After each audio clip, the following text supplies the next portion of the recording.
चुनाव 2019 को लेकर दिल्ली में सियासी कवायद अपने चरम पर है। दिल्ली की 7 लोकसभा सीट के लिए छठे चरण में 12 मई को मतदान होंगे। छठे चरण के लिए चुनाव प्रचार आज शाम को थम जाएंगे। इस लिहाज से दिल्ली में चुनावी सरगर्मियों का तेज होना लाजमी है। पूर्वी दिल्ली से भाजपा के टिकट पर चुनाव लड़ रहे पूर्व क्रिकेटर गौतम गंभीर और आप प्रत्याशी आतिशी मरलेना आरोप प्रत्यारोप को लेकर चर्चा में बने हुए हैं। क्या कुछ घट रहा है दिल्ली की सियासी दहलीज पर, आइए जानते हैं हमारी इस खास रिपोर्ट में।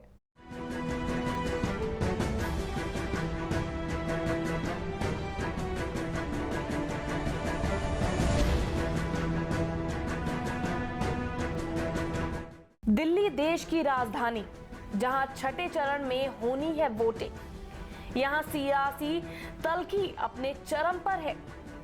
गौरतलब है कि पिछले लोकसभा चुनाव में यहां बीजेपी का दबदबा रहा था। उसने दिल्ली की 7 सीटें जीतकर क्लीन स्वीप की थी, लेकिन इस बार यहां लगभग हर सीट पर कांटे की टक्कर देखी जा रही है। यहाँ एक और भाजपा के पास जहां पिछले प्रदर्शन दोहराने की चुनौती है, तो वहीं कांग्रेस और आप को अपनी साख बेहतर करने की उम्मीद। नई दिल्ली लोकसभा सीट देश की सबसे वीआईपी सीट मानी जाती है। इस सीट से 2014 में बीजेपी की मीनाक्षी लेखी सांसद बनी थी। इस बार भी बीजेपी ने मीनाक्षी लेखी को मौका दिया है। उनके सामने है कांग्रेस के अजय माकन और आम आदमी पार्टी की ओर से ब्रजेश गोयल। पिछली बार मीनाक्षी आसानी से संसद तक पहुंच गई थी, लेकिन इस बार उनकी राह कठिन मानी जा रही है। पूर्वी दिल्ली सीट से बीजेपी ने क्रिकेटर गौतम गंभीर को मौका दिया है। इस क्षेत्र में पंजाबी वोटरों का अच्छा खासा प्रभाव है। इसके अलावा पूर्वांचली वोटरों का भी यहाँ प्रभाव है। कांग्रेस ने सीट से अरविंद सिंह लवली को उतारा है, तो आम आदमी पार्टी ने आतिशी मरलेना को मौका दिया है। पिछली बार यहां से महेश गिरी ने जीत दर्ज की थी। इस चुनावी जंग में आतिशी ने गौतम गंभीर पर उनके खिलाफ अभद्र पर्चे बांटने का आरोप लगाया, तो गौतम ने इस पर पलटवार करते हुए आतिशी पर मानहानि का केस दर्ज कर दिया।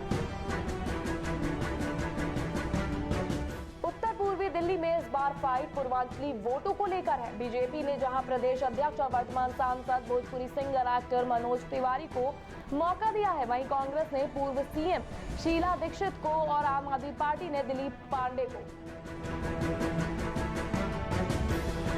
खास बात यह है कि ये तीनों नेता अपने अपने दलों के प्रदेश अध्यक्ष भी हैं। 2014 में मनोज तिवारी आसानी से जीत हासिल करने में सफल रहे थे, लेकिन इस बार शीला दीक्षित उनको कड़ी टक्कर देती नजर आ रही है। चांदनी चौक देश के सबसे पुराने बाजार, कारोबारी इतिहास और दिल्ली की पुरानी गलियों वाली असल पहचान वाला इलाका है। यहाँ वोटरों का समीकरण व्यापारी वर्ग तय करता है। यहाँ से बीजेपी ने वर्तमान सांसद, केंद्रीय मंत्री और अपने दिग्गज नेता डॉक्टर हर्षवर्धन को उतारा है। उनके मुकाबले के लिए कांग्रेस ने जयप्रकाश अग्रवाल और आम आदमी पार्टी ने पंकज गुप्ता को उतारा है। इस बार इस सीट पर जीएसटी का असर देखने को मिल सकता है। बात करें अगर पश्चिमी दिल्ली की, तो यहाँ पंजाबी और जाट वोटर सियासी गणित के जोड़ घटाव का हिस्सा बनता है। यहाँ से बीजेपी ने दिल्ली के पूर्व सीएम साहेब सिंह वर्मा के बेटे प्रवेश वर्मा को दोबारा मौका दिया है। प्रवेश वर्मा 2014 में भी यहाँ से जीतकर सांसद बने थे। कांग्रेस ने मुकाबले के लिए पूर्व सांसद महाबल मिश्रा को मौका दिया है। वहीं आम आदमी पार्टी ने बलबीर जाखड़ को 2009 में इस सीट से महाबल मिश्रा सांसद बने थे। ऐसे में यहाँ भी टक्कर कांटे की मानी जा रही है। उत्तर पश्चिमी दिल्ली संसदीय सीट एसएससी वर्ग के लिए आरक्षित सीट है। यहाँ से 2014 में बीजेपी के उदित राज सांसद बने थे। इस बार बीजेपी ने सिंगर हंसराज हंस को उतारा है। टिकट कटने से नाराज उदित राज अब कांग्रेस में शामिल हो चुके हैं। वहीं कांग्रेस ने राजेश लिलोथिया को और आम आदमी पार्टी ने गगन सिंह रंगा को उतारा है। उदित के विरोधी सुरों के चलते यहाँ हंसराज हंस के लिए चुनावी धुन साधना मुश्किल चुनौती से कम नहीं है। दक्षिणी दिल्ली जहां देश के सबसे संपन्न इलाकों में से एक है, वहीं गांव के जातीय समीकरण भी वोटों का गणित तय करते हैं।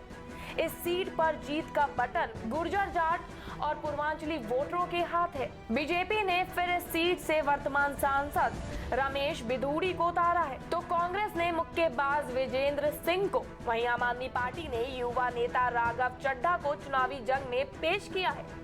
ओलंपिक में कांस्य पदक जीतने वाले विजेंद्र की लोकप्रियता रमेश के मुकाबले कहीं ज्यादा है। ऐसे में रमेश के लिए इस बार 2014 वाला प्रदर्शन दोहराना आसान नहीं होगा।